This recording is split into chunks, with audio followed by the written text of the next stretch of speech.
Bonjour et bienvenue à cette édition 2022 du Sustainable Cities Summit. Je suis accompagnée de David Sossol, maire adjoint au développement économique de la ville d'Orsay. David, bonjour. Bonjour.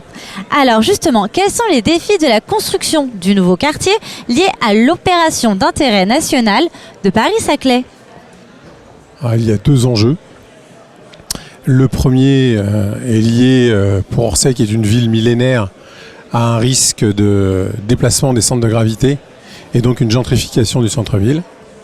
Il y a un deuxième enjeu qui est celui lié au climat et au réchauffement climatique en général, à la perte de biodiversité également, qui fait que les terres sur lesquelles sont situés ces nouveaux quartiers sont des terres, à l'origine des terres agricoles. Voilà.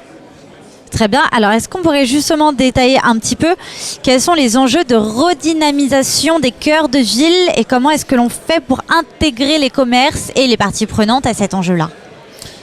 Alors, intégrer les commerces et les parties prenantes pourrait supposer dans la question que ces commerces et ces parties prenantes ne sont pas à l'heure actuelle intégrés. Ils le sont historiquement, ils le sont factuellement.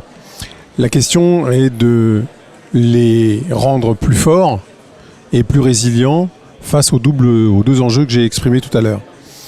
La première chose est sans doute de créer davantage de cohésion pour cette question-là, et même au-delà pour l'autre question.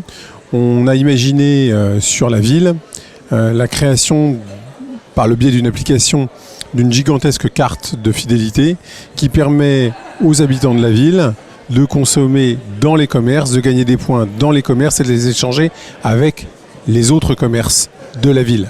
Donc par un biais d'économie circulaire, si on veut, on souhaite renforcer la force de nos commerces. Il y a un autre enjeu qui est la qualité du commerce, donc d'avoir une forme de possibilité d'action sur le foncier, ce qui est actuellement va être un des enjeux de la requalification du centre-ville, d'une part. D'autre part, de faire en sorte que ces commerces soient connus et reconnus, pas seulement au sein de la ville, puisque sur la loi des 20-80, en gros, on a 80% des consommateurs qui sont orséens et 20% qui sont non orséens.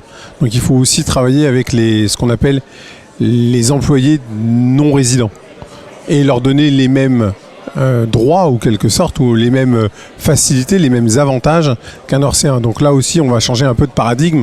En général, dans la façon dont on a abordé les choses ces dernières années, on donnait l'avantage aux habitants de la ville. On considère l'habitant comme pas seulement celui qui y réside, mais aussi celui qui vient y travailler. Et alors, comment est-ce que vous avez réussi à mettre cette stratégie en place? Est-ce qu'il y a eu un premier diagnostic? Comment ça s'est passé? Tout à fait. On a fait un premier diagnostic en 2020, en fait, avec le club des managers de centre-ville et la société Opsand, qui a fait un diagnostic assez conséquent, et même très conséquent, de la situation de la ville, en termes de flux, en termes de présence des commerces, quel type de commerce il y a, à quoi ils répondent, est-ce que c'est cohérent par rapport à la sociologie de la ville. Toutes ces questions-là ont été posées et des réponses ont été apportées très factuellement. Et après, on nous a proposé 3-4 axes de stratégie sur une ville qui a 15 000 habitants, qui est amenée à dépasser les 20 000 à la fin du mandat, et qui est aussi, au-delà de ça, à une population qu'on va appeler invisible, qui représente la même quantité, 15 000, qui sont les étudiants. Puisqu'on est sur une ville extrêmement étudiante, mais qui ne se voit pas. Quelles sont les prochaines étapes, les prochaines grandes dates de ce projet? Alors, les prochaines grandes dates, elles sont... On avance par étapes. On a cette étape-là qui est en train d'être mise en œuvre sur l'aspect commerce. On a aussi un plan de stationnement qui doit être revu et qui va permettre de fluidifier le stationnement et donc de rendre l'accès au commerce plus facile. Et ça, c'est pas forcément la délégation que je porte, mais on travaille en on évite de travailler en silo, on travaille en transversal, donc c'est des questions qu'on aborde avec l'ensemble des élus et pas uniquement chacun dans son dossier. On a aussi des questions liées à la protection de la biodiversité, à travers un replantage de haies. On a aussi, on aborde aussi la question des jardins. Comment donner des outils, parce qu'on a des zones pavillonnaires conséquentes, comment donner des outils aux habitants de la ville pour jardiner plus proprement, peut-être aussi d'être un peu plus productif en termes de vraiment de plantation, quoi. Voilà.